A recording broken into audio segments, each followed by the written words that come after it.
자, 여러분 6쪽 펴시다. 6쪽.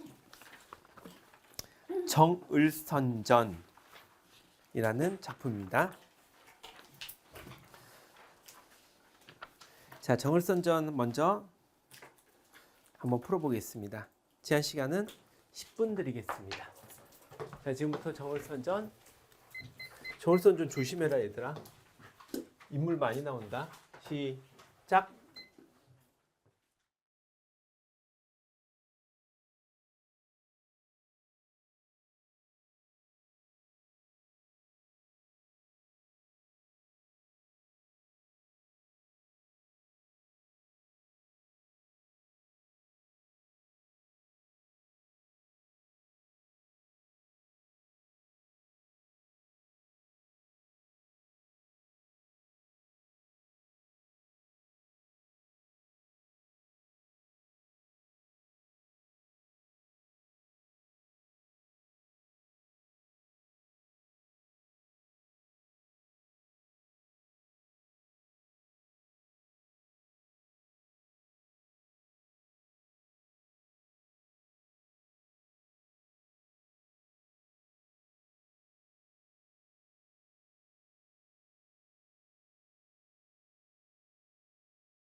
정을선전.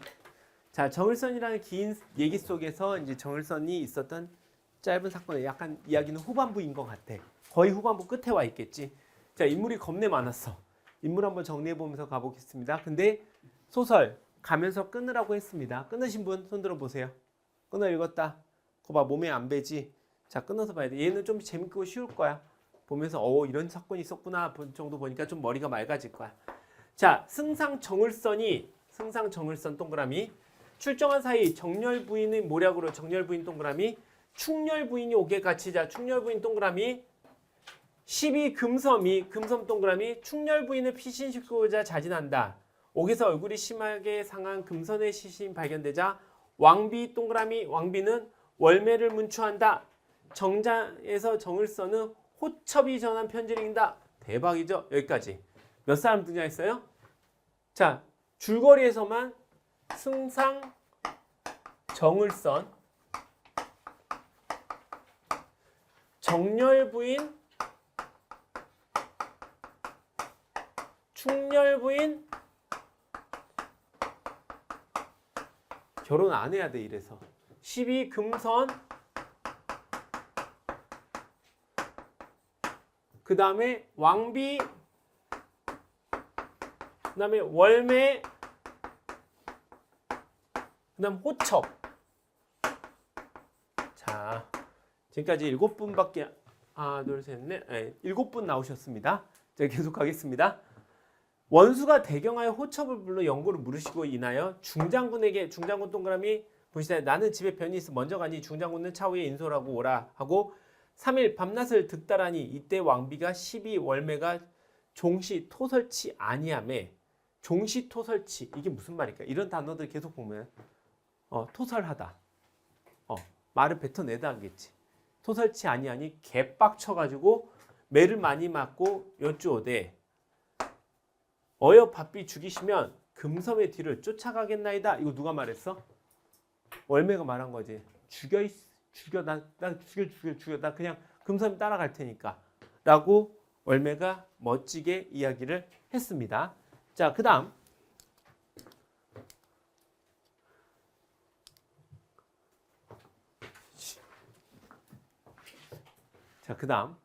왕한대.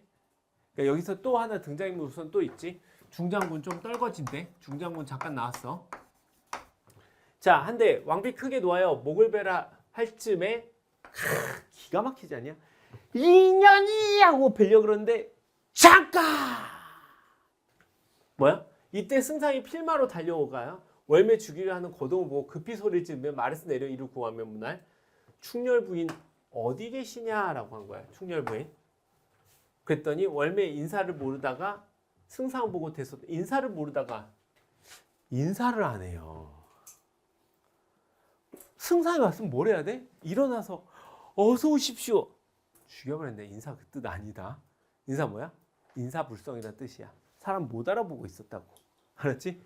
나한테 인사해라 뭐 이런 게 아니야. 인사를 모르다가 승상 보고 방송 통곡할 승상은 바삐 충렬부인을 살리소서 이랬어. 승상이 어디 있는데? 월매 울면 야 나 못 걸어 어찌 가냐 이런 거야. 얼마나 애를 후드려 패놨으면은. 조선시대가 이런 시대였어요. 자, 급히 종을 불러 월매를 얻고 구덩이를 찾아가 보니 부인이 아기를 안고 있어. 아기 등장. 자, 여기 아기도 있어. 아기는 깊이 잠이 들었어. 역시 아기 때가 좋아요. 승상이 통곡할 부인은 눈을 떠 나를 보시오. 근데 부인이 눈을 떠보니 승상이 왔거든. 정신 아득하게 인사를 모르다가 또 나오지 인사. 얘도 인사를 안 한 거야. 겨우 인사를 차려와. 말이 안 되죠? 이것이 꿈인가 생신가 9년지수를 해갖고 7년 되어 그냥 나의 누명을 씻겨주시오. 조선시대 사람은 이렇게 아픈데도 이렇게 곱게 말을 하나 봐. 그냥 오빠 나 좀 살려줘 이래야 되는 거 아니야? 근데 뭐라 그래? 9년지수 해갖고 7년 대하니 빗발같이 바라더니 지랄 연명하고 앉아있죠? 자, 누명 벗겨주세요. 여기까지 끊어. 너무 길었어. 등장인물 졸라 많이 나왔어. 몇 사람이야? 4, 5, 6, 7, 8, 9명 나왔어. 자, 무슨 상황이야? 자, 상황. 자, 이 장면 생각해봐. 얘들아, 소설은 자, 지금부터 따라해. 소설은 이꼴 장면이야, 장면. 씬 하나, 뿅! 이거 하나야. 자, 지금 장면이 먼저 나와서 전쟁 장터 장면이 나오지. 뭐라 그래? 편지를 봐도 뭐라고? 야 중자권 너 여기 지켜. 네가 빨리 거두고 와. 나 집에 일이 생겼어. 뜨그닥 뜨그닥 뜨그닥 뜨그닥. 여기까지가 한 장면 맞지? 그 다음에 이년이 말을 안 해. 해가지고 너 지금 연극 보지? 방금 얘 표정이 어떤지 알아? 대학로 연극 보는 줄 알아. 이러는 방금 연출 송재열, 주인공 송재열, 지나가던 A 송재열, 그러니까 멀티맨이라고 그러거든 그거를 멀티맨 송재열. 자 이년이 하고 왕비가 치려고 그러는데 잠깐 이러더니 야 월매야 충렬 부인 어딨어? 그러니까 내가 못 껐는데 그러니까 알았어 업어줄게 이러더니 가서 마누라를 만났어. 마누라가 그러면서 오빠 이제 왜 와? 이러면 딸의 누명을 벗겨줘서 아기부터 봐도 그랬더니 묻어버려. 그냥 농담이야. 웃자고 한 얘기야. 자 그랬어. 여기까지야. 이제 상황 알겠지? 자 두 번째 가보자. 자 너무 올라갔다. 이 도대체 왜 이래? 자 그럼 그 다음 하면 인사를 본지를 참고해야 슬픔의 발의 이야기인데 승상이 아기를 안아 월매를 안고 부인을 구한 후에 자리를 마련하여 옥석을 구별할세 왕비 전에 배운데 왕비 못내 반기시며 왕비 이제 사연을 낱낱이 이르시되 왕비가 이 일은 소자가 이미 알고 있는 바이니 염려 마옵소서 하며 왈 왕비가 지금까지 있었던 얘기하려고 그런 거지. 야야 아들 이러면서 처음에 그놈이 충렬 부인의 방에 간 줄 어찌 알으셨습니까? 왕비왈 사촌 오라비가 이런 알아노라 하신데 승상이 복록을 찾는데 복록 벌써 이미 사촌 오라비 나오고 복록 나왔어. 자 그래서 죄를 알고 후원에 올라가면 이미 자살해 버렸어. 할 일 없이 옥조를 잡아 옥조를 등장했어. 어미 문할 너희는 어찌 충렬부인이 아닌지 알았냐 바로 아래라 하신데 옥졸이 급히 여쭤되 얼굴이 상하여 암울한 줄 모르나 손길이 곱지 못하오매 소인들 소견에 충렬부인이 천하일색이라 하더니 손이 곱지 아니하더라 하올 제 정렬부인의 시비 금연이 이를 듣고 묻기에 자세히 이르되 부디 다른 데 가서 이 말을 하지 말라 당부하더라. 필히 금연의 입을 통해 발설이 된가 하나이다. 한데 승상은 금연을 잡아들여 문왈 금연을 잡아들여서 야 금연 이리 와봐 하면서 금연이한테 이제 얘기를 한 거야. 그래가지고 이 말을 듣고 내게 공문하니 바른 대로 구하라 하는 소리가 벼락이 꼭두에 임한 듯하고 궁궐이 뒤집혀나더라. 아주 지랄 과장을 하죠. 이때 정렬부인이 승상의 호통 소리를 듣고 똥을 한 무더기에 쌓아 자빠졌니라. 말을 왜 이렇게 하지? 똥 싸고 자빠졌단 말이 여기서 나오나 봐. 자, 그 다음에 금연이 할 일 없이 바로 아래를 하니 정렬부인 하던 말이며 제가 남복하고 자 이제 여기서 봐봐. 남복하고 충렬부인 침소로 들어간 말이며 이불 속에 누웠다가 달아난 말이며 정렬부인이 아른 체하고 누웠사오매 충렬부인이 약을 병을 구함에 곁에 있사오매 침소로 가라 강권하고 침소로 마지못해 가심에 복록이 왕비께 참소 왕비께 이뤄서 이의 염려를 난리하는데 왕비 곁에 있다가 양천 통곡하며 와 내 밟지 못하여 악녀의 끼에 빠져 충렬부인을 죽이라 했으니 무슨 면목으로 충렬부인을 보리오? 라고 얘기한 거야. 충렬부인은 완전히 오해한 거지. 지금 이 상황이 뭔 줄 아니? 무슨 상황이야? 이렇게 짧게 얘기하니까 좀 힘든 거야. 정렬부인이 충렬부인 방에 딴 남자가 들어오게 한 것처럼 만들어서 딴 남자랑 같은 방에 있었던 것처럼 하면 어떻게 될까? 얘 뒤져야 되겠지. 그러니까 그거를 금섬이한테 시켜서 남장으로 꾸미라 그러고 야 내가 알아 누워있는 동안 충렬부인 내 옆에 오게 할 테니까 네가 그 방에 들어가. 그 다음에 그 방에 쏙 나와. 그걸 누가 보겠지. 그 다음에 나는 다시 충렬부인한테 야 네 방으로 가 이렇게 했지. 근데 원래는 금섬이 이렇게 해서 둘이 만나게 하려고 뭐 해가지고 어떻게 뭐 하려고 뭐 하든 했겠지. 각각 뭐 나오든지. 근데 그거를 누군가가 발견하면 대박 사건. 그걸 누구한테 일러? 시어머니한테 이르면 이제 C 클래스가 되겠지. 시랜드를 구경하겠지. 이제 시어머니가 쥐라를 하겠지. 그러면 이제 전년 죽여 이러면은 깔끔하게 예쁜 충렬부인 죽고 못생긴 자기가 계속 혼자 살아남아 잘 살겠다라는 생각을 했겠지. 이해되시겠어요? 자, 그래서 하시며 자결코자 학원을 엄마 대박 웃기지 않냐? 내가 어떻게 해서 둘째 며느리 보겠니? 내가 차라리 자살을 할게 이랬더니 이거 되게 코미디야. 뭐 이 집은 엄마가 굉장히 과격한 집안인 것 같아. 그래가지고 승상이 붙들고 울며 말 엄마가 너무 과도하면 나도 따라 죽으리요. 싹 다 죽어버렸으면 좋겠어. 왕비 금침에 누워 일어서지 못해. 쇼를 하지. 침상에 누워서 안 일어난대. 승상이 정렬 부인을 결박하고 땅에 걸면 너 왜 그딴 짓 했어? 너 죽여버리고 싶은데 이제 또 누가 한 분이 더 등장해. 마지막에 황상께 말하고 죽이겠다 해가지고 황상한테 얘도 또 또라이야. 봐봐. 그냥 황상님 하고 저 송지열입니다 하면 되잖아. 대사마, 대도독, 대원수, 정을서는 지금 갖다 붙인 거야. 교육부 총리이자 국방부 장관이자 전라남도 도지사인 송지열은 막 이지랄 하는 거야. 되게 웃겨.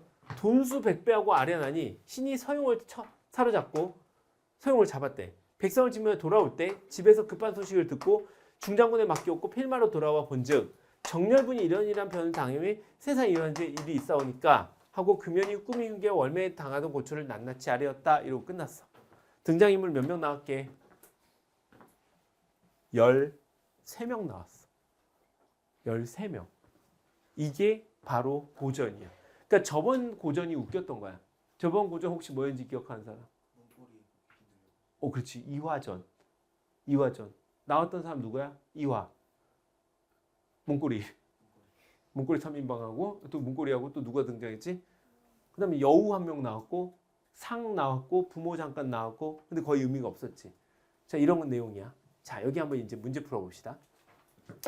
자, 기억과 니은과 관련해서 윗글을 이해한 내용으로 적절하지 않은 것은 이랬습니다.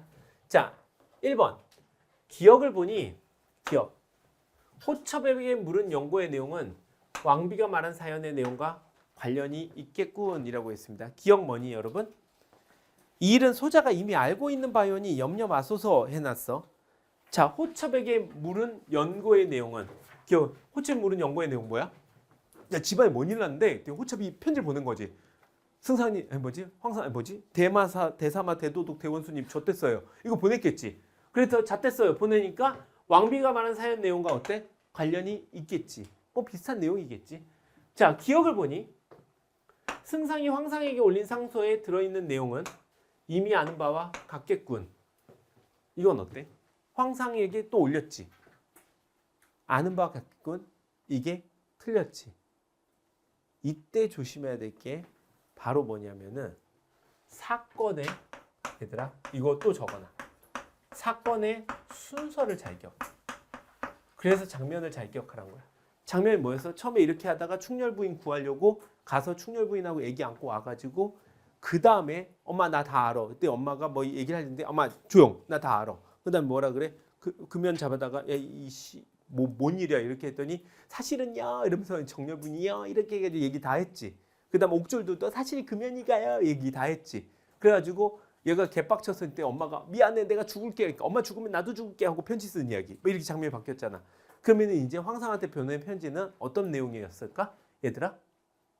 이 뒷얘기까지 다 있는 거겠지. 근데 이미 알고 있는 바는 뭐야? 아직 정렬 부인이 뭔 지랄을 했는지까지는 안 나온 얘기겠지. 두 개가 장면이 다르지. 오케이? 그래서 틀린 거겠지.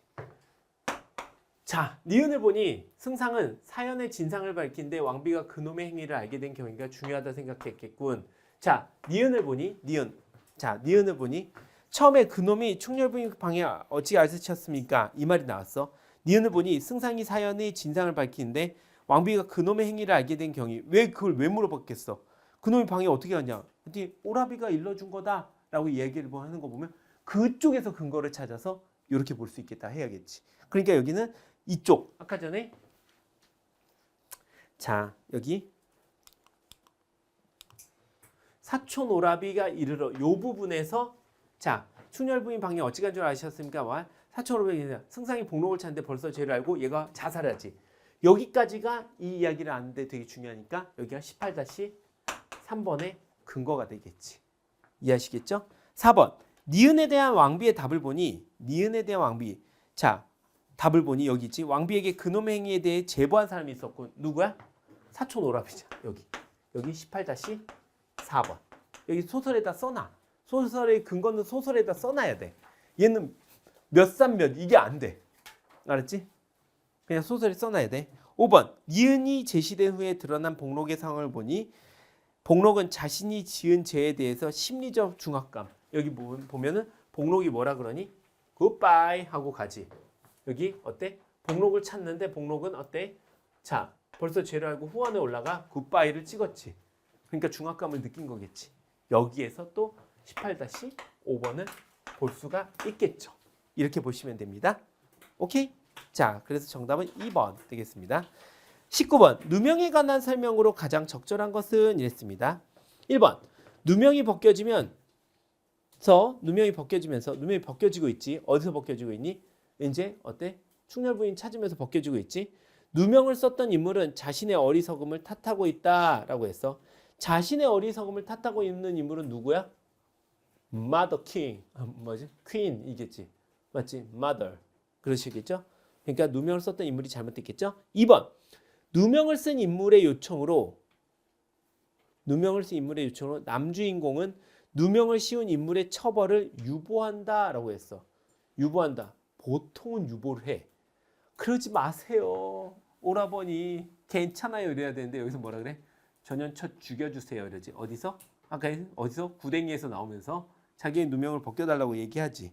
그렇기 때문에 유보하는 게 아니지. 자, 그 다음 3번. 누명의 내용은 누명을 쓴 인물이 남몰래 자신의 처소에 벗어나 굳어있다. 이거 웃기지 않냐? 나 3번 보면서 피식 웃었거든. 이게 무슨 말이야? 누명의 내용은 누명을 쓴 인물이 남몰래 자신의 처소에서 벗어나 처소 자기 방에서 나와서 어디로 들어가? 구덩이로 들어가 있대. 그게 누명이래. 아, 나 되게 웃기지 않니? 진짜? 뭔 소리야? 4번. 누명을 씌우기 위한 계략에는 누명을 쓰는 인물을 특정 장소로 가게 하는 것이 포함되어 있다. 특정 장소. 자, 어디야, 얘들아? 특정 장소가? 자, 특정 장소로 가게 하는 것이 포함되어 있다. 어디야? 자신의 처소로 가라고 하지. 맞지? 그래서 특정 장소 있지. 5번. 누명이 벗겨지는 계기는 남주인공이 자신의 어머니가 극단적 선택하게 하는 것을 만류하는 것이다. 누명이 벗겨지면 엄마가 자살한다니까 아니 어머니 그만하세요. 누명이 다 벗겨지고 나니까 엄마가 죽으려고 그런 거였지. 자, 쉬운 문제였어요. 20번 골까는 문제 얘들아. 자, 20번이 골까는 문제. 원수하고 중장군 얘기가 어디 나오니? 원수하고 중장군 초반에 나오지. 맞지? 그래서 여기서 뭐라 그래? 원수가 중장군에게 군사를 이끌고 가 서용을 사로잡으라고 명함 이랬지.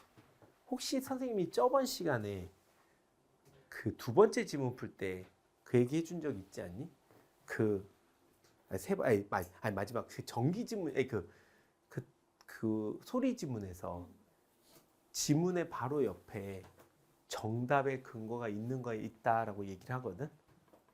그러니까 지문 옆에 정답이 있어. 이게 무슨 말이냐면 봐봐, 얘 옆으로 가봐. 여기 있어. 여기 있어. 내가 이런 문제 있다 그랬잖아. 되게 자주 나온다니까. 옆에 있어. 진짜로. 정말 얘네 나 좀 믿어줘. 알았지? 진짜 옆에 있어. 옆에 있다니까. 여기 있잖아요. 물론 선이 조금 건축학과답지 않게 삐뚤빼뚤했지만 옆에 있잖아. 그러니까 서용을 사로잡으라 명함 그런 적 없지. 답은 몇 번? 1번이지. 자, 그 다음에 승상이 월매한테 충혈부위 어디냐고 물어봤지. 그랬더니 얘가 뭐라 그래? 못 걸어.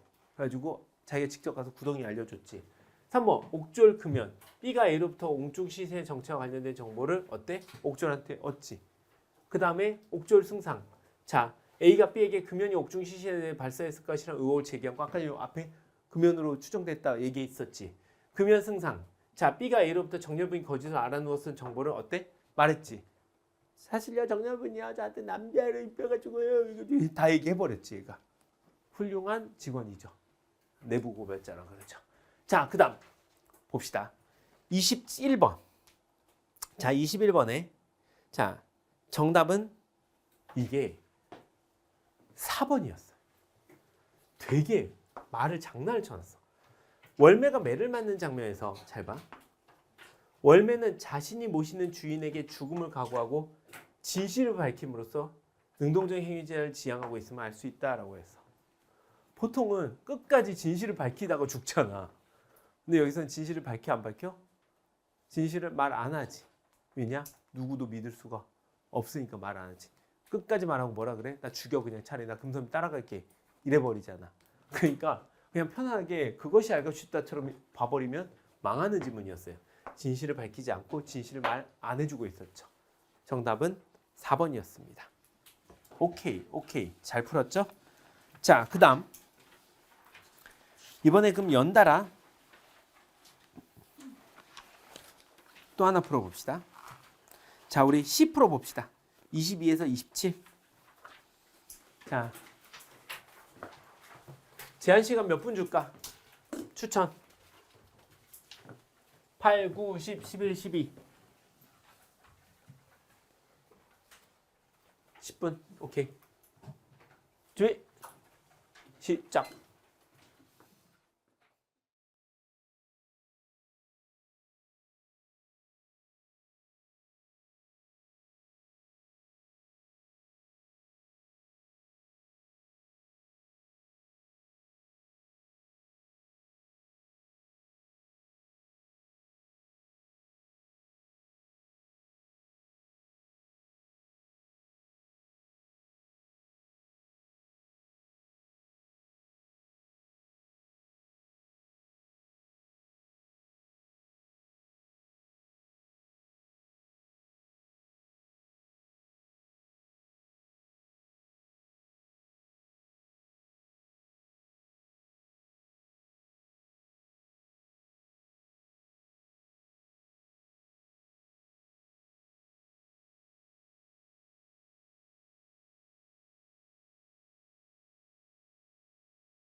네, 다 푸셨죠? 자, 봅시다. 자, 우선 한번 시 한번 읽어봅시다. 자, 시도 자, 방금 보니까 고전 소설도 장면을 놓고 보니까 장면이란 놓고 보니까 이 장면의 근거를 찾을 수 있는 가영아 일어나? 숨어 있는 거였구나 현재. 제가 좀 크긴 커. 자, 장면을 놓고 딱 보니까 여기에서 어떤 것들이 근거가 될 수 있는지를 알 수가 있었지. 그러면은 비문학하고 큰 차이가 없다는 것을 알겠지. 사실 소설이라고 특별히 다른 내용을 다 알아야 되고 그런 게 절대 아니야. 어떻게 우리가 정을선전을 전체 다 알고 그걸 내겠어. 그 장면을 나오는 거거든. 그 장면을 얼마나 이해하느냐를 놓고 보는 거야. 그러니까 우리가 비문학에서는 한 단락의 중요한 이야기를 어떻게 파악해서 단어 시비를 어떻게 걷냐? 소설은 그 장면에 있는 것의 장면을 파악하여 단어 시비를 어떻게 걸어가지고 이 장면과 일치 여부를 묻느냐야. 그러면은 시는 각 연이 있는 또 장면이 있어. 얘가 한번 봅시다. 시를 배를 민다. 자, 우선 시를 보면 배를 밀며라는 이야기를 했어. 배를 밀어버린대. 자, 배를 민다. 배를 밀어보는 것은 아주 드문 경험. 희번덕이는 잔잔한 가을 바닷물 위에 배를 밀어놓고는 온몸이 아주 추락하지 않을 순간에 허공에서 밀던 힘을 한껏 더해 밀어주고는 아슬아슬이 배에서 떨어지는 순간 환해진 손을 허공으로부터 거둔다 라고 해놨어. 뭔 말일까? 뭔 말일까? 뭔 말일까? 배를 민대. 오해하지 마. 뭐 이걸 가지고 사랑을 어쩌네요 저쩌네요 그런 생각 우선 하지 마. 그냥 배를 민대. 영차! 하고 밀었어. 배를 밀어보는 것은 드문 경험이야. 희번덕거리는 잔잔한 가을 바닷물 위에 배를 밀어놓고는 온몸이 아주 추락하지 않을 순간에 허공에서 밀던 이를 한껏 더해 밀어주고 어때? 그러고 나선 얘가 뭐 한대? 손을 턴대지. 이렇게. 뭐 어때? 순간 환해진 손 허공으로부터 거두는 거야. 이제 내 손이 있어. 특이한 단어가 있어. 배를 민다라는 배 민다는 데인데 가을 바닷물 위로 허공. 선생님이 그랬잖아. 키워드가 있다고. 키 단어가 있어. 키워드들이 얘네들이야. 사랑은 이제 나오네. 사랑은 참 부드럽게도 떠나지 배지도 않는 길을 떠나지. 참 부드럽게도 떠나지 배지도 않는 길을 부드럽게. 뭐래? 사랑 얘기를 하고 있었던 거야. 근데 부드럽게도 떠난대. 보이지도 않는 길을 부드럽게. 또 반복해. 배 가는 거 봐봐. 슉 가는 거 보면 부드럽게 가지. 사람 참 부드럽게 떠난대. 배를 밀면 이제 생각할 수 있겠지. 배를 민다는 건 뭐야? 사랑이 떠나가는 거야. 자, 그 다음 배를 한껏 세게 밀어내듯이 슬픔도 그렇게 밀어내는 것이지. 얘가 슬픔을 이제 어때? 사랑에서 슬픔으로 가고 있지. 이건 따라갈 수 있겠지. 자, 배가 나가고 남은 빈 물 위에 흉터. 어때? 그럼 얘 뻔하겠지. 사랑의 흉터라고 하겠지. 여러분들은 아직 겪어보지 못한, 선생님은 겪고 싶어도 겪지 못한, 잠시 머물다 가라앉고, 가라앉는 건 뭐야? 치유가 된다는 얘기겠지. 그런데 내 안으로 들어오는 배여, 아무 소리 없이 밀려들어 오는 배여. 근데 배가 다시 또 밀려 들어온대. 어때? 뭔 말일까? 라고 보면은, 자, 우선 이 정도. 선생님이 특별히 얘기하지 않고 그냥 이 정도에서만 얘기를 꺼내 보겠습니다. 그냥 배를 밀며 민대 밀고 터는데 그게 사랑이래. 그러니까 뭔가 약간 허탈한가 봐. 그리고 슬픈가 봐. 흉터도 생겼나 봐. 또 뭐 배가 들어온대. 뭔 말이야? 이번 거는 혼자 가는 먼 집. 당신 점점점 당신이란 말 참 좋지요. 이번엔 당신이란 말이 나오네. 당신. 이거 얘들아 시다. 시야 시. 자, 방금 배를 밀면은 뭐야? 배를 미는 장면 하나 있었지. 그리고 배가 조용히 가는 장면 하나 있었지. 그 다음에 사랑이 저렇게 가네 라고 하면서 흉터 얘기하면서 하는 거. 그 다음 마지막 장면은 배가 다시 들어오네. 이런 장면이었어. 자, 이번 거는 혼자 가는 먼 집. 당신 말 참 좋지요. 그래서 불러봅니다. 킥킥거리며 한때 적용로움의 울음이 있었을 때 한 슬픔이 문을 닫으면 또 한 슬픔이 문을 여는 것을 이만큼 살아옴의 상처에 기대 나 킥킥 당신을 부릅니다. 뭔 소리야? 와, 이 새끼 또라이네. 발견한 사람. 얘 정신병자인 거. 어? 아니 이 정신병자 이거 찾아낸 사람 뭐가 없어 하나가. 찾아봐. 뭐 하나가 없어. 아니 당신 저기 있는데 뭘 당신이 없어. 이 또라이인데 이거. 마침표가 없어. 마침표가 없어. 마침표가 없잖아. 한마디로 한 방 작사를 내보겠다 이거야. 내가 본 수능의 최고는 어떤 애가 정말 마침표 없이 한 문장으로 내가 13줄 쓴 새끼도 봤어. 저의 생각은 이러한데 이런 생각은 이러이러해서 이러이런 것은 이러이러 생각할 수도 있고 그래서 이러이런 것은 이런 건데 그래서 너 숨 안 쉬니? 라고 물어봤거든. 이 시에 마침표가 없네. 자, 당신 부른대. 단풍의 손바닥, 은행나무의 두 갈래, 그리고 합침, 저 개망초의 시름, 밝힌 풀의 흙으로 돌아감. 당신 점점점 킥킥거리며 세월에 대해 혹은 사랑과 상처. 이것도 사랑과 상처에 대한 얘기인가 봐. 상처의 몸이 나에게 기대와 저를 부빌 때 당신. 그대라는 자연의 달과 별. 킥킥거리며 당신이라고.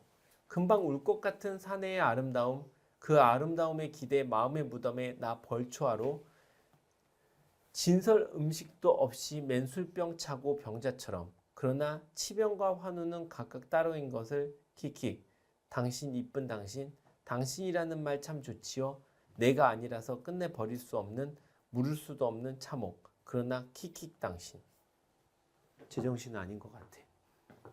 뭔 말인지 모르겠어. 혹시 이거 뭔 말인지 아는 사람? 느낌은 이렇게 잡을 수 있어. 선생님도 이 시 이해 안 가. 나 이 시 별로 안 좋아 이런 시. 근데 당신이란 말을 하고 싶은데 뭔가가 모호하고 상처를 주고 있고 뭔가가 진짜 애매모호한 당신이야. 그러면서 근데 계속 그 사람을 혼자 사랑하는 약간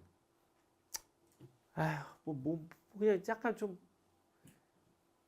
이게 그러잖아. 사회적으로 보면 여자가 남자를 보통 어떤 남자를 좋아하는 남자가 생기잖아. 잘 그런 경우는 별로 많이는 없지만 남자가 보통 여자를 좋아해서 여자를 꼬셔서 여자를 설득한다 이런 개념이라면 여자가 남자를 좋아한다 할 때 그 남자가 마음을 잘 안 열어주거든 보통은. 그러다 보니까 어때? 그 남자를 보면서 당신이 혼자 하면서 혼자 그냥 미칠 것 같은 것 같아 내가 보기에는 그냥. 그러면서 혼자 킥킥거리면서 죽으려고 하는 것 같아 상처를 받아가면서. 그 다음 나 또 보자. 이제 편지 안 쓴다면서 편지 쓰네 이야기를 봅시다. 그녀에게 편지를 쓰는 것은 당신의 존재를 증명하던 시절이었다. 자신의 존재를 증명하던 시절이었다. 사랑하는 사람에게 보내는 편지만큼 표현의 욕구로 흘러넘치는 것이 없다. 표현의 욕구. 무언가를 표현하지 않고는 견딜 수 없는 시간들이 편지를 쓰게 한다. 그는 그녀에게 자신의 사랑이 얼마나 어렵고 진정하며 운명적인가를 설명하고 싶었다. 편지는 사람을 설득하거나 매혹시키는 방편이 될지도 모른다. 그러나 모든 사랑의 편지는 마지막 순간 도구적이지 못한다. 좀 이따 설명해 줄게. 세상의 모든 글쓰기가 최후의 순간에는 처음에 품었던 소소한 의도를 배반하는 것처럼 그 통제할 수 없는 익명의 욕구가 그 편지의 현실적인 목표를 잊어버리게 만들었기 때문이다. 그런 이유로 모든 사랑의 편지에는 아무 전원이 들어있지 않다. 이게 무슨 말이야? 써본 사람만 이해해. 이거 되게 어려워. 얘들아 이 수능이 화작 기준 92 원점수 엄매 기준 90이나 89가 일 것이었어. 올해 기준 화작이 89인가가 일 것이었어. 올해가. 그러니까 무서운 얘기를 하자면 얘나 작년이나 재작년 수능이나 국어는 별반 차이 없었다 라는 거야. 한 문제 차이였어. 3점짜리 난이도가 되게 어려웠었던 국어야. 자, 이거 보면 수필이 되게 어려워. 즉 이건 지금 무슨 얘기하고 있냐면 사랑의 편지 쓰잖아. 처음에 뭐라 그래? 사랑의 편지는 하고 싶은 말이 겁내 많아. 그렇지? 겁내 많아가지고 그거 말들을 여러 가지 쓰려고 그래. 근데 이제 처음에는 순수한 사랑의 이야기를 하려고 하지만 이제 나중에 점점 의도가 어떻게 벗어나고 달라지고 목적도 사라진다 이런 얘기를 하고 있는 것 같아. 거기에는 결정적인 정보나 주장도 들어있지 않다. 다만 내 고백을 누군가가 들어준다는 충만한 느낌, 희미한 불빛 아래서 스스로 옷을 벗어야 할 때처럼 주체할 수 없는 부끄러움 따위. 고백이란 결국 2인칭을 경유하여 1인칭으로 돌아온다. 그의 들끓는 고백의 언어들은 고스란히 자신에게 돌아온다. 한동안 그는 사랑하는 뭐뭐에게로 시작된 편지를 자주 썼다. 그녀는 그의 편지를 사랑했다. 정확하게 말하면 편지 속의 그를 그녀는 사랑했다. 편지 속에는 그가 찾아낸 자신의 또 다른 영혼이 있었다. 그가 찾아낸 또 다른 자신의 영혼. 또 다른 영혼의 그는 순수한 열정과 끝모를 동경과 깊은 이해심을 가진 존재였다. 그도 역시 그녀처럼 자신의 편지 속 1인칭 화자에게 깊이 매료되었다. 하지만 너무 뻔해서 가혹했던 지리멸멸한 시간들 속에서 그는 편지 속 1인칭 주체를 잊어버렸다. 그 다음 편지조차 쓸 수 없는 시간들이 무심하게 지나가고 다시 편지를 쓰고 싶었을 때 그는 이미 편지 속의 그가 되지 못한다는 것을 알았다. 그는 편지 속의 그를 연기하는 것이 부끄럽고 자신의 비루함을 뼛속 깊이 실감했다. 그는 사랑하는 뭐뭐에게라는 편지를 쓰고 싶어 했던 하는 자신 속의 어떤 늙지 않은 영혼을 그 순수한 인격을 외면하고 싶었다. 누군가가 듣기를 바라는 모든 고백이란 위선이 아니면 위약이다 라고 이야기를 끝냈습니다. 이야, 가시 정도는 이해할 수 있고 나시는 이해할 필요가 없었을 것 같아. 다는 너무 어려운 수필이야. 왜냐면 이거는 진짜 한 30대쯤에 내 생각에는 이광호 씨가 30살 중반쯤까지 결혼 안 하고 연애만 주고 몇 번을 해보면서 느낀 굉장히 깊은 고민이 들어가 있는 것 같아. 나시는 내가 보기에는 제정신 아니야. 약간 내가 보기엔 덜 떨어진 애가 쓴 것 같기도 해. 가시는 교과서에 나와. 가시는 되게 쉬운 시야. 시가 이런 구조를 보통 가져.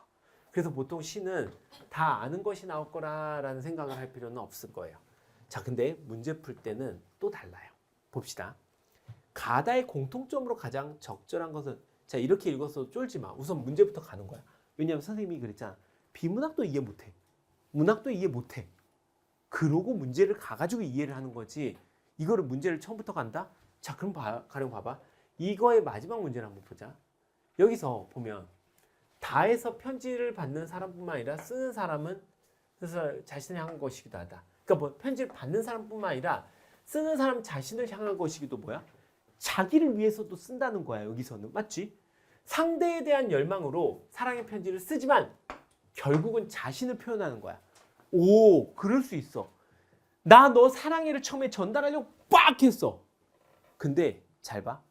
그 편지가 한편으로 뭘 갖고 있냐면 그냥 내 마음을 표현하고 싶었던 거야. 얘한테 전달적인 것도 있지만 내가 표현하고 싶었던 거니까. 그러니까 뭐라 그래? 아까 시작해서 2인칭으로 시작했지만 뭐라 그러니? 1인칭으로 돌아온다. 지 혼자 짓거리는 게 돼버릴 수도 있는 거야. 나 혼자 표현하려고. 그러다 보니까 자신을 이상화하려는 욕구에 빠져있기에 이상화. 편지는 그녀가 사랑할 만한 그로 채워진다. 사랑의 편지를 받은 그녀는 편지 속의 그를 사랑하고 편지를 쓰는 그도 편지 속에 그에게 매료되어 있다. 어때? 완전 자아도취가 돼가지고 글을 겁내 잘 써가지고 생지랄 연병을 하고 있으니까 이렇게 서로가 진짜 봐. 실제 있는 건 나랑 얘랑의 사랑이잖아. 근데 편지 속에서 사랑을 해버리는 거야. 인간이. 자, 그러나 이런 식의 자기 고백이 지속될 수 없는 까닭은 이 이상화된 그와 실제 그 사이 어때? 간극이 주는 부끄러움. 나는 그런 사람이 아니야? 솔직히 보면 그런 사람은 아닌 거야. 글로 써. 자, 그러니까 보기를 바탕으로 다를 이해한 내용으로 적절하지 않은 것은 이랬습니다. 다부터 한번 풀어보자. 익명의 욕구를 통제할 수 없다는 것은 끊고 상대를 향한 그의 사랑이 운명적인 것이어서 자, 익명의 욕구를 통제할 수 없다라고 했습니다. 익명의 욕구를 통제할 수 없다는 것은 여기 나오죠. 자, 여기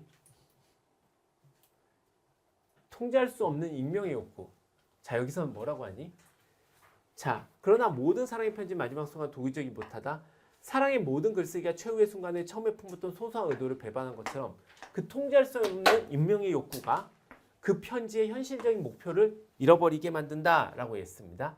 자, 그러면 여기서 가보면 익명의 욕구를 통제할 수 없다는 것은 상대를 향한 그의 사랑이 자, 상대를 향한 그의 사랑 끊어 운명적인 것이어서 사랑을 멈출 수 없음을 말한다. 다시 가보자. 익명의 욕구를 통제할 수 없는 게 사랑을 멈출 수 없는 건가? 라고 가보면 여기서 익명의 욕구 뭐라 그래? 현실적인 목표를 잃어버리게 한다라고 돼 있지. 현실적인 목표는 뭐였니 얘들아? 현실적인 목표는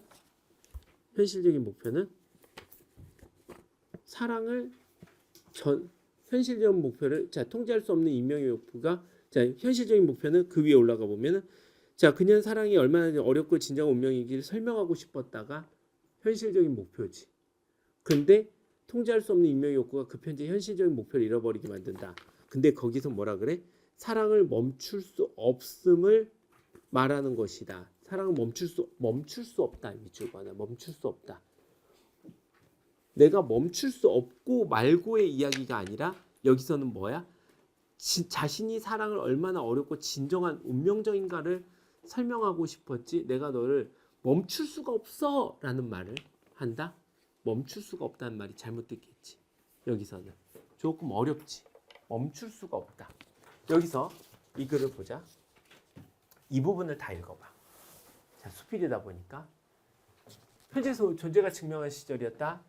사람의 폰에 보내고 표현했고 흘러낸 것이었다. 무언가를 표현하지 않고 견딜 수 없던 현재. 여기서부터 그녀에게 자신의 사랑이 얼마나 어렵고 진정하고 운명적인가를 설명하고 싶었다. 내가 너랑은 운명이야 라는 얘기를 하고 싶었던 거야. 편지를 쓰는 사람을 설득하거나 매혹시키는 방편이야.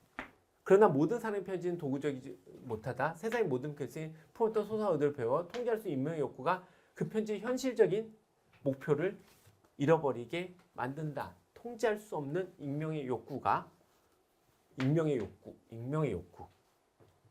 그런 이유로 모든 아무 전원도 들어있지 않다.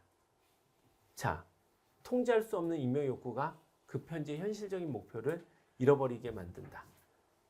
익명의 욕구 나중에 뭐로 넘어가지? 이 이야기가 좀 어렵지. 이 문제가 어려운 문제였어. 익명의 욕구가 뭘로 넘어가지? 나중에 얘가 편지가 거의 소설이 돼가지고 어떠니 두 존재가 등장하게 되지. 그러면서 어때? 얘는 결론은 현실적인 목표를 잃어버리게 되지. 근데 이것을 사랑을 멈출 수 없음을 쓰는 게 아니라 뭐야? 사랑을 각색화시키고 있는 거지. 좀 이해되겠니? 무슨 말인지? 그렇기 때문에 이 익명의 욕구가 여기서 얘기하는 사랑을 멈출 수 없음을 말하는 군이 아니라 사랑이 이상하게 각색화되는 이런 쪽으로 생각해야 되겠지. 이해하겠어, 현우도? 되게 어려운 말이었어, 이게. 알겠지? 근데 멈출 수 없다. 왜냐면 여기서 가장 중요한 건 이 문제를 쉽게 풀려면 이 말이었어. 멈출 수 없음을 여기에만 시비를 걸었잖아. 그럼 여기서 멈춘다는 얘기가 있니 없니? 다 그래서는 사랑을 특별히 멈춘다는 얘기가 없어. 왜냐면 이야기가 달라. 여기선 이야기가 뭐니? 사랑하는데 네가 그걸 사랑의 편지로 표현했는데, 맞지? 편지로 표현했는데 근데 그 표현이 나중에 진짜 표현이니? 이걸 묻고 있었어. 다글은. 맞지? 다글은 너 진짜 사랑한 거 맞아? 너 진짜 사랑하는 거 맞냐고 다시 돌이켜봐 했더니 그게 아니야. 서로가 이상한 존재가 돼서 편지 안에서 지랄 생쇼를 하는 거야. 근데 그게 멈출 수 없음하고 진정한 사랑 이런 거하고 관련이 없겠지. 이렇게 봐야 되겠지. 2번 보자. 아무도 전원을 들어있지 않다는 것은 처음에 품었던 소소한 의도를 잃어버리면서 상대를 향한 글쓰기의 현실적인 목표가 실패로 돌아갔음을 이거는 이해가 되지. 3번.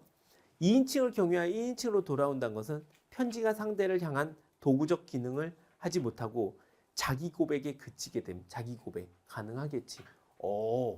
조금 빡세게 1번을 이해하고 나니 나머지가 이해되지. 4번. 편지 속의 글을 그녀가 사랑했다라는 것은 편지를 받은 그녀가 사랑하는 상대는 편지 속의 또 다른 영혼임을 말하는 거. 이제 이해가 되지. 그 다음에 5번.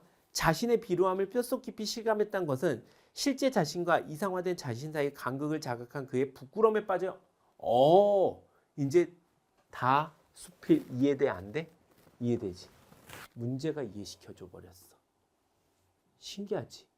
다수필은 그냥 놓고 보면 너희가 이해 못해. 이거는 왠 줄 알아? 너네 나이에 이런 거는 절대 이해할 수가 없어.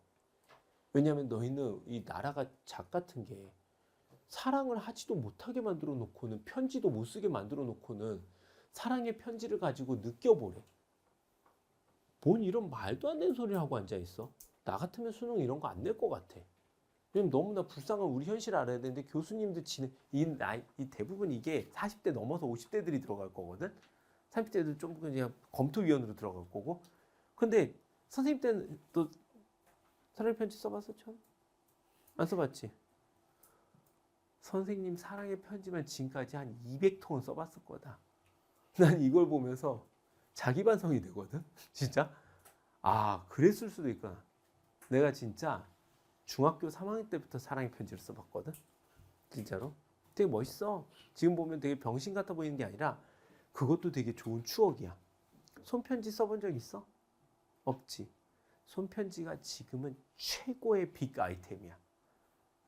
여자를 꼬실 때. 너희 나이엔 손편지 줘보자. 뭐야 이 새끼 하고 버릴 거거든.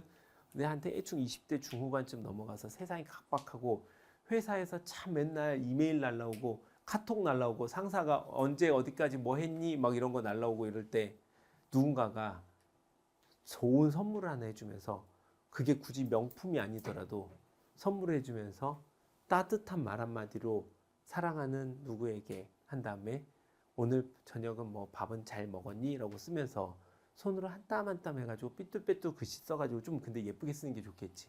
예쁜 편지지 이렇게 보잖아. 선생님도 가끔 제자들이 써주는 손편지 비슷하게 손카드를 받거든. 카드 정도 받지. 근데 편지 한번 써봐. 되게 의미 있어. 근데 그게 잘 봐.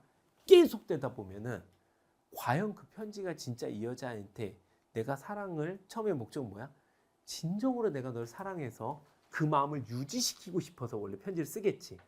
근데 나중에 어떤 존재가 나와? 여기 안에 이제 졸라 멋있는 자기가 등장하면서 이제 그 여자는 누굴 사랑해? 날 사랑한 게 아니라 그 편지 속의 남자를 사랑하면서 둘이 생지랄 연병을 떤다라고 비판을 하고 있는 거야. 이해하시겠어요? 자, 이걸 보고 나니 좀 편해져. 그럼 보자. 22번. 가다의 공통점으로 가장 적절한 것. 선생님이 방금 보여주고 싶었던 건 27번에 1번을 다에 있는 말들을 이해하면서 1번을 이해하고 나니 2, 3, 4, 5가 이해되면서 다가 문이 확 열리는 거. 가은아 이해됐지? 방금 그러고 나니까 승찬아 어때? 이해가 되지? 그걸 보여주고 싶었어. 자, 그러고 나면 22번부터 좀 쉬워져. 1번 하강적 이미지를 활용하여 시간의 흐름을 보여준다라고 했을 때 이럴 때 멍청한 사람들이 하강적 이미지를 찾는 거야. 근데 이 시 전체에서 우선 딱 다만 놓고 봤어. 시간적 흐름이 있어 없어? 없지. 끝났어. 이렇게 찾아야 돼. 하강적 이미지 한번 찾아볼까? 얘들아 하강적 이미지. 아주 추락하지 않을 순간 있지. 근데 그 뒤에 시간 이미지 있니? 시간? 배를 밀며 근데 내 안에 들어오는데 애매해. 근데 나시에서 하강의 이미지 있니? 하강 이미지. 하강 이미지가 뭘까라고 생각을 해봤거든. 그랬더니 밝힌 풀의 흙으로 돌아감. 아니 밝힌 풀의 흙으로 돌아감. 갑자기 박목월의 하관을 생각하며 흙으로 돌아간 이렇게 봐야 되나? 근데 시간의 이미지 있어 없어? 없어. 시간의 흐름 없어. 이렇게 봐요. 그러니까 쓸데없는 건 특히 니네 공감각 나오잖아. 공감각 써놔. 공감각 나오면 무조건 세모치고 넘어가. 이거 다 함정이야. 봐봐. 하강적 이미지 하면은 먼저 시간의 흐름이 안 보여. 하강적 이미지를 먼저 보면서 뭔 생각을 해? 하강 찾아봐야지 하지. 이게 잘 안 드러나. 뭘 하강으로 봐야 되지? 근데 시간의 흐름은 눈에 보여 안 보여? 보이지. 시간의 흐름은 빨리 눈치챌 수 있지. 왜냐면 시간의 흐름 가을이 가고 겨울이 오면 됐네. 맞잖아. 그런 표현이 있으면 돼. 젊은 날의 나는 예를 들면 저번에 시에서 박목월 선생님의 경사에서 젊음의 무거운 젖은 구두, 젖은 신발, 젖은 장화가 뭐 있었지. 그리고 지금은 가벼운 발 이랬잖아. 그러면 시간적 이미지가 약간 들어가 있다고 볼 수도 있잖아. 근데 여기서는 그런 게 있어 없어? 없지. 자꾸 이런 생각을 해봐야 돼. 문학은 그래야지 딱 보자마자 이게 이 뜻이구나 라고 볼 수 있는 거야. 2번 보자. 자연물에 빗대어 이러면 이게 또 함정을 파놨어. 그럼 또 자연물 빗대려고 그래. 근데 부정적 현실의 극복 가능성. 여기 뭐 극복하니? 내가 배를 밀며 사랑을 극복할 거야. 뭐 이러면서 이래? 당신을 극복하고 편지를 극복해? 아니지. 없어. 아웃이야. 됐지? 3번. 동일한 구절의 반복과 변주를 통해 오케이. 있네. 근데 뭐해? 반전을 표현한다 했어. 반전.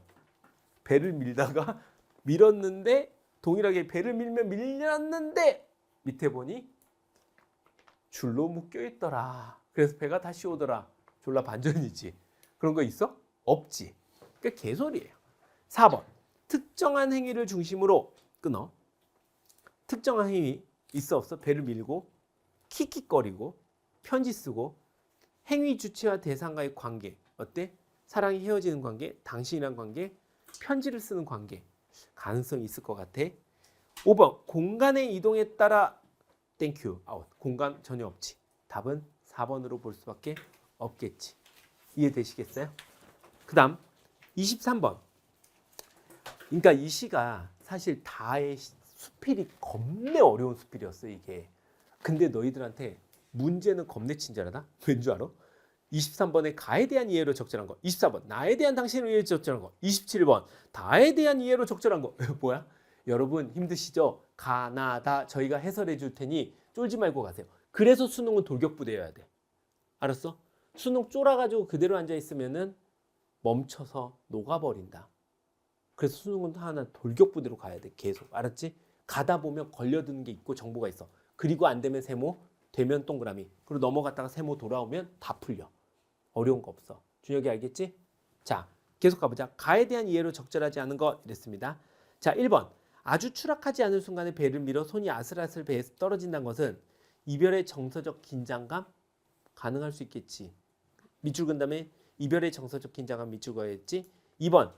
배지도 않는 길은 사랑이 떠나는 길이란 점에서 이별의 막막한 상황은 공간적 막막한 상황. 가능하겠지. 3번. 슬픔을 밀어내는 것은 배를 밀어내는 함께 세게 밀는다고 하여서 이별의 아픔을 떨쳐내려는 화자의 태도. 가능하겠지. 4번. 배가 나가며 생긴 흉터가 잠시 멀었다는 것은 이별의 슬픔이 찾아든 상태. 가능하겠지. 5번. 밀려 들어온 배는 아무 소리 없이 다시 돌아오는 배라는 점에서 대상과의 재회가 예상대로 이루어졌으면 여기서 뭐야? 예상대로를 밑줄 그었지. 내가 아까 뭐 줄이 걸어져 있었다. 사실 알고 보면 얘는 돌아올 수밖에 없었다. 예상대로 돌아오는 것 내가 찾다가 다시 찾았지. 이제부터 넌 내 말 들어라. 내가 갑이다. 뭐 이런 거 아니지. 그러니까 예상대로가 틀렸겠지. 5번. 그러니까 이제 가시는 좀 이해되지. 가시는 뭐야? 배를 밀면은 이별에 대한 이야기를 하며 거기에 대한 상처, 그 상처가 아무인데 걔랑 다시 또 생각이 자꾸 나는 재회에 대한 이야기. 근데 그건 예상대로가 아니라 사람이 불쑥 어때? 선생님도 중학교 때 헤어졌던 여자친구가 가끔 생각나. 재수 때 만났던 여자친구 가끔 생각나. 고3, 3수 때 줬던 나에게 인생의 충격받는 매일 생각나면 같은 아파트 살았어. 생각. 얼마 전에 이사 갔어요? 걔를 만났을 때 가장 충격적인 건 걔랑 나랑 그렇게 사귀고 이랬는데 걔는 그 아파트에 그대로 살고 있는데 나는 결혼해서 애까지 낳고 걔는 시집을 안 갔어. 근데 걔가 내 애들을 다 같이 본 거야. 아빠랑 아들 둘이 있는 장면, 엄마만 없고 그 장면을 본 거야. 이 여자가 어떤 기분이 들었을까? 묘했겠지. 왜냐면 이게 자기였을 수도 있다는 생각을 했을 수도 있잖아. 물론 T였다면 그렇게 생각 안 한 그냥 F야. 알았지? 이해해줘. 윤현수 너 끝나고 남어. 저 진짜 저 뒤에서 어떤 줄 알아? T. 아유 F 이런 분위기. 내 후배여가지고 나를 선생님으로 생각 안 하고 그냥 친한 선배님으로 생각하는 아주 재밌는 친구야. 자, 24번. 나의 당신에 대한 설명으로 적절하지 않은 것. 1번. 화자와 한때의 기억을 잇는 매개체적 존재. 나 또 봐. 2번. 화자의 내면에 살고 있는 병자로서의 연민의 대상. 이러니까 답이 나와버렸어. 연민의 대상은 여기 절대 아닌 것 같아. 이렇게 문제가 쉬워요. 얘들아 그렇지? 쉬워. 그러면 이제 나머지에서 보자. 3번. 화자의 눈앞에 없지만 부름으로써 환기된 존재. 그렇지. 이제 알 것 같아. 4번. 화자가 버릴 수 없고 물을 수 없는 수명적 존재. 화자에서 사랑과 슬픔을 경험하게 되는 이중적 존재. 다시 1번으로 가면 화자와 한때의 기억을 잇는 매개적 존재. 이런 존재들이 있구나. 이제 당신 이해됐어. 그러니까 자꾸 생각나는 거야. 그러니까 뭐야? 킥킥킥 대면서 미친 사람처럼 자꾸 킥킥킥 대면서 혼자 정신 나갔죠? 빨리 술 먹고 자는 게 나아요. 아니면 가까운 신경정신과 좋은 데 많아요. 알았죠? 자, 25번. 보기를 참고하여 나를 감상한 내용으로 적절하지 않은 것은 이랬습니다. 자, 1번. 킥킥은 반복적으로 출현하는 웃음을 의성어로, 그렇지? 사랑의 슬픔이 내재된 화자의 복합적인 정서를 생생하게 드러낸다. 나 또 봐, 이것도. 맞는 것 같기도 하거든. 왜냐면 이 위의 문제 때문에 얘가 좀 될 것 같긴 하거든. 2번 보자. 상처의 기대 나 킥킥이란 거. 당신을 부릅니다는 말주민표와 쉼표를 사용한 서술로서 줄였지. 상실의 고통으로 인하여 사랑의 기억이 희미해지는 화자의 심적 상태를 보여주는 표현이겠군 이라고 했어. 사랑의 기억이 희미해지는 애다 밑줄 그어봐. 얘 지금 희미해지니 안 희미해지니? 희미해짐이 없지. 요 단어. 그러니까 결론은 시도 뭐야? 시를 많이 이해할 게 아니라 정말 신기하지 않아? 시를 다들 이해하라 그러지.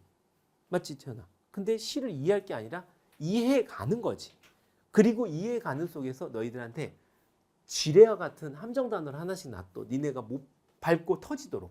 그걸 못 밟, 그러니까 그걸 안 차, 그러니까 자꾸 끊어가지고 이 단어 아니까 이 단어 아니까 의심을 해야 돼. 계속. 여기 아니까, 여기 아니까, 여기 아니까, 여기 아니까 이래야 되는데 너희들이 야호 이러고 너무 빨리 읽으려고 그래. 그러니까 선지를 끊어주는 게 진짜 중요한 훈련인 거야.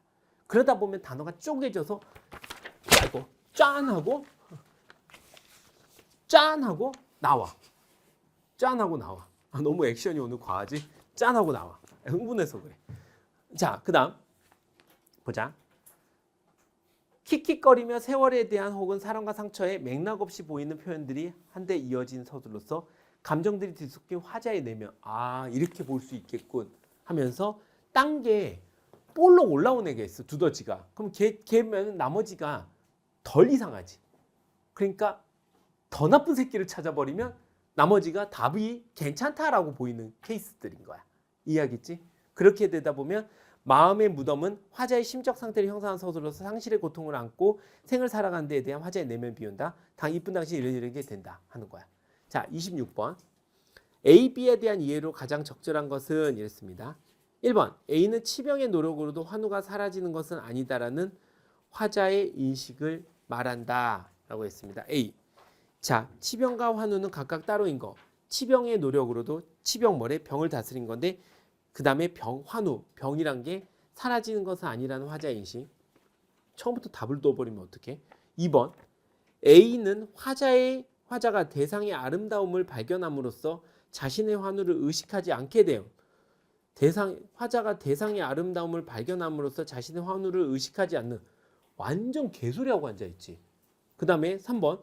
B는 사랑의 편지가 상대를 향한 표현일 때 위선과 위약에서 벗어날 수 있음을 말한다. 벗어날 수 있음? 그냥 그 자체가 사랑의 편지가 상대를 향한 표현일 때 지금까지 상대를 향한 표현이었지. 그러면 뭐야? 뭐 누구를 표현하려고? 벗어날 수 있음이 아니겠지. 그게 나쁘다는 걸 계속 말하고 있었고 4번. B는 더 나은 자신을 드러내려는 욕망이야말로 상대를 매혹하는 진정한 요인. 뭐 개소리야. 5번. A, B는 모두 아픔을 겪는 이나 고백을 아니가 그 아픔이나 고백의 실체를 지각하지 못함 밑줄 긋고 아웃. 이 문제 자체가 그러니까 26번은 난 무슨 생각 드는 줄 아니? 낼 문제 없어서 냈음이라고 보여. 왜냐면 비문학에 나가다 보면 문제 낼 게 없는 거야. 그러니까 문제 5문제 내주세요 이러면 낼 게 없어. 그럼 이제 아무거나 짜내는 거야. 완전 선지 개 헛소리 해놓은 문제야. 26번은 오히려 그러니까 답을 좀 쉽게 찾아. 문학에서 그러니까 이번 지문에서 보면은 문학에도 정글선전은 오히려 상황 파악만 하면 되게 쉽게 찾을 수 있었어. 괜찮았어. 방금 시에서는 시 하나가 너무 쉬웠어. 배를 밀면은. 근데 그 다음 킥킥은 뭔 개소리야라고 했는데 다 수필이 어려웠어. 수필이 좀 어려워 얘들아. 다음에 다른 것도 볼 건데 그 수필은 더 짜증이 나. 수필이 나오면 조금 요즘 경향의 수필인데 수필이 어려워. 근데 그 수필에 보조장치가 있었지. 마지막 문제에 있었지. 그 다음에 모든 시에서도 보조장치가 다 있었지. 그러니까 마찬가지로 하는 얘기는 얘들아 문학 또한 다 이해하면서 가려고 하지 말고 문제 속에서 파악해가면서 하다 보니까 지금 잘 봐. 이제 가시 이해돼 안 돼? 이해되지. 사랑의 상처. 낫이 이해돼야한데 킥킥대는데 자기 내면에 어떤 사랑하는 사람에 대한 그림을 계속 환기하고 있는 장면. 다수필 이해돼 안 돼 이제? 이해되지. 편지가 계속 쓰다 보니 오해가 생기고 변질이 되더라 라는 이야기. 이해되지? 이렇게 설명해 주고 있었던 게 이번 지문이었어. 알았지? 자, 이렇게 하고 나머지 지문들 나머지 지문 풀어주면 이거 다음 주에 또 그대로 가져와 얘들아. 알았지? 그대로 가져오고 나머지 정리하고 선생님이랑 또 몇 지문 풀어보고 이제 그 다음 시간 정도쯤 되면 다음 시간 말고 그 다음 주쯤 되면은 시험 한번 볼 거야. 비문학하고 문학만 놓고 풀어볼 거야. 알았지? 비문학하고 문학만 놓고 풀어봐가지고 어떻게 되는지 그리고 또 상태 점검하고 또 가고 이렇게 해서 계속 자 국어는 계속 쳐맞다 보면 좋아질 거야. 그러니까 공부를 잘하려면 얘들아 틀리는 걸 두려워하지 마. 왜 틀렸는지를 보는 거고 왜 뭘 못 찾았는지를 보고 하는 거야. 그래야 공부를 잘하게 된다. 알았지? 5분 초과해서 미안하고 숙제 안 하신 분들 누군지 알려주세요. 자진신고해서 남어. 지금부터 인생에 숙제 안 하는 버릇을 클리닉을 시작해 주겠어. 알았지? 오케이? 싹 다 남을 준비해.